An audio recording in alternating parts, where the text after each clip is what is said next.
আপনারা কি জানেন মদের বিধান, মদের হারাম হওয়ার বিধান একবারে আসে নাই। প্রথমে বলা হয়েছে মদে কিছু উপকারও আছে ক্ষতিও আছে, তবে উপকারের চেয়ে ক্ষতি বেশি। সাহাবারা সাবধান হয়ে গেল। এরপর বিধান নাজিল হলো তোমরা নামাজে যাওয়ার আগে মদ খেও না। 5 বেলা সাহাবারা আর মদের কাছেও যেতেন না, আরো সাবধান হয়ে গেল। সব শেষে মদ জুয়া এগুলো শয়তানের কাজ, এগুলো থেকে বিরত থাকো। সবাই মদ খাওয়া থেকে একেবারে বিরত রইল। মদের মটকা হাড়ি ভেঙে সবাই মদিনার রাস্তায় ঢেলে দিল। মদের পানিতে পুরো মদিনার অলি গলি সয়লাভ হয়ে গেল। বলেন সুবহানাল্লাহ। মদের হারাম হওয়ার বিধান এটা কি একবারে হয়েছে?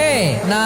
আমাদের কাছে অনেকে আসে, আয়সা বলে হুজুর আমার মেয়েটা পর্দা করে না, ওর জন্য দোয়া করেন। তা আমি বলি বয়স কত? 22। তো 22 বছর বয়সে আগে কি করছেন? আগে পর্দা করাইছেন? না, করাই নাই। তো এখন তো আর হবে না। এখন তাকে আস্তে আস্তে বুঝান, মারে একটু মাথায় কাপড় দাও, একটু হিজাব করো। ওইটাতে অভ্যস্ত হয়ে গেলে এরপরে তাকে নেকাবের দিকে আপনি আহ্বান করেন। ওইটাতে অভ্যস্ত হয়ে গেলে হাত মোজা পা মোজা যদি করতে চায়, এইভাবে গ্রাজুয়ালি। একবারে ইসলামের সব মানুষ মানতে পারে না।